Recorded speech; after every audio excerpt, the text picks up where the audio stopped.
Yeah. Okay, here's my audience, and one person will come back. Okay.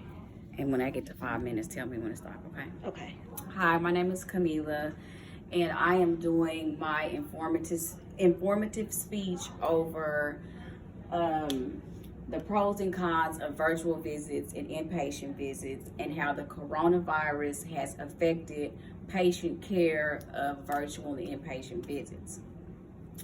So the coronavirus pretty much handicapped patients into coming in because most elderly people, even young people, are afraid of leaving their house and coming into hospitals, emergency rooms, or visits just to see their primary care, cardiologist, lung doctor, whatever. I personally work for a cardiologist, and I have seen a big change, not so much now, but before, because patients are handicapped to being at home and want to do telephone visits instead of coming in. But there are pros and cons to this. There are some pros to doing the telephone visits, which is the virtual visit, such as patients that are elderly, that are in wheelchairs, they don't have rides.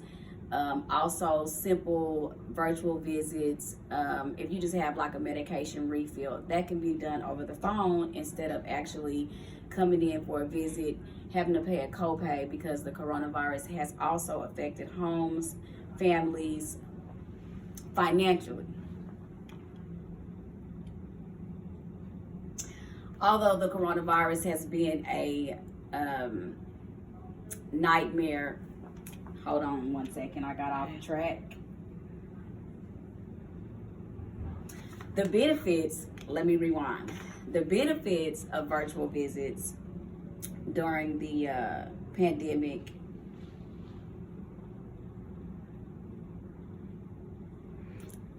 Hold on.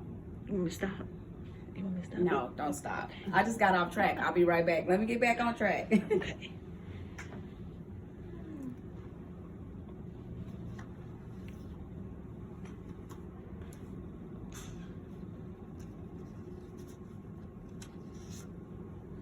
Okay, I just had to get back on track because I don't want to get off track. I gotta go off of how I'm being informative of my speech.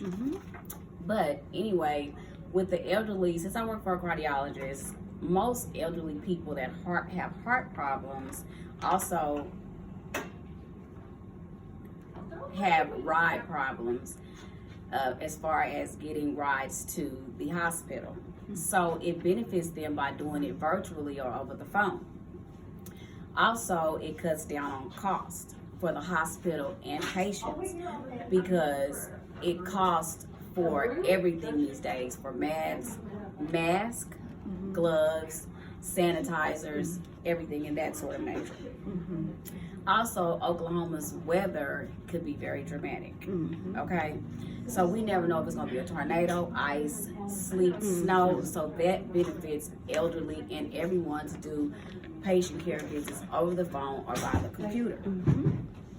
But also, there are some cons to doing inpatient visits and virtual visits. Okay.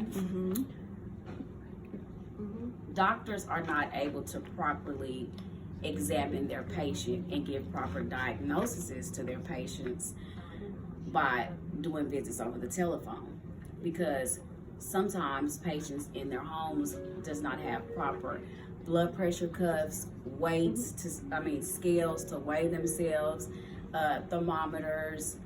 They don't have proper equipment at home. So when we're doing virtual visits over the phone or through the computer, we're not able to get proper blood pressure numbers or weights. So we're not able to prescribe the right medication for the patient in case their blood pressure is high or low, or if they're having a fast heart rate, slow heart rate.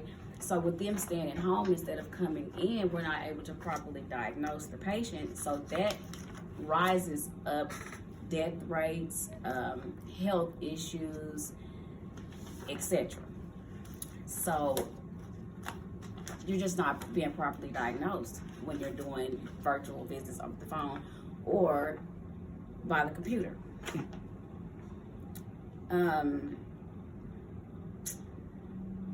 Cut. Did you say 5 minutes? I'm not done yet, though. I'm sorry. Am I past 5 minutes already? Mhm. Okay. But ever since I've been in the healthcare for over the last 20 years, technology has evolved.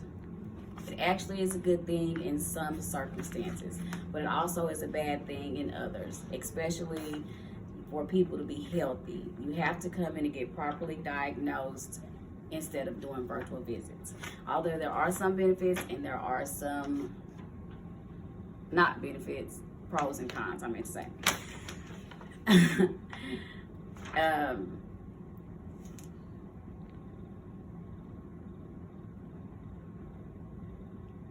All right, that's it.